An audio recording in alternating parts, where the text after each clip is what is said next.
Hello, everyone, and welcome to this week's edition of our live series. You are welcome. This is powered by Potter's House Christian Club, and you're here 5 minutes with me, Bobby. Thank you so very much. Today, we will be encouraged by the statement tired but willing. It is a story, like we all know, of Peter, who was an experienced fisherman, had toiled all night. The Bible says he toiled all night and caught nothing. Now imagine yourself as a fisherman, not just fisherman assisting someone, experienced fisherman. You know where to fish, the areas and sections to actually fish, but you toiled all night and caught nothing.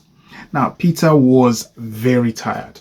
The Bible records that he was, tying up his net and everything, and Jesus, or the all-knowing, was around that area, was about preaching, and knew what was going to happen. Said, can I lend your boat, use your boat for a while? "Oh, okay. Yeah, he knew who Jesus was, a religious man, and all those things.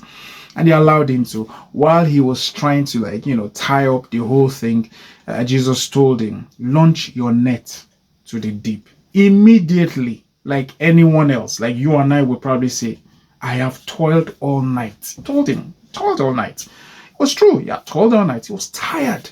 The guy was tired. Look, I've toiled all night, but he said something. He said, nonetheless, I will, just do it. So he was really tired, but he was still willing to obey the voice of God. He was willing to be obedient. Are you tired of doing what you're doing and on the verge of giving up, or you probably have given up? You've tried for ages and you feel nothing good is coming out of it. God promised I was going to do this, or I've tried to get this done. Nothing. He was tired, but he was willing. He was willing to obey God, and he obeyed him. I'm sure he had a billion reasons to have told Jesus, look, guy, I know this thing more than you. I've been fishing for God knows how long. My grandfather handed over to my father handed over to me, and all whatnot. The excuses that we give to justify why we back out of one thing or the other. But even though he initially explained to Jesus, nonetheless, he gave him. You might have tried. I'm talking about tried everything you have done, everything you know. He left his professionalism, which he knew, for what he really didn't know. He just obeyed. There's sometimes where we need to leave that which we know and just obey God. Even though it sometimes or most times or at that point doesn't sound logically right. And then God says, pour water into the jar. And then after a while, you take it out, and then it turns into wire. Like, really? Because the things of God do not naturally make sense to anyone. Naturally, it doesn't. It is opposite. So that's why a lot of us miss it at different times. Sometimes, most times, all the time, depending on the cadre you fall into. But this guy was tired, but willing. He was willing to allow God. We need to allow him do that which is meant to do in us. We should be willing to obey him.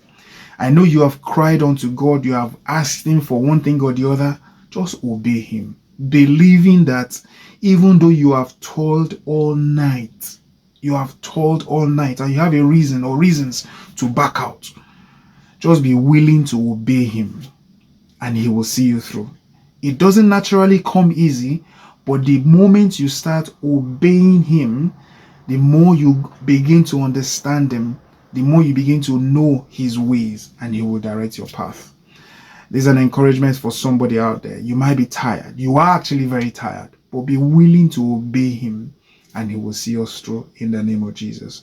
Once again, thank you for joining us this week. We really appreciate this. We do not take it for granted. If you have not subscribed to our channel, please like it, subscribe, and share with as many people as possible.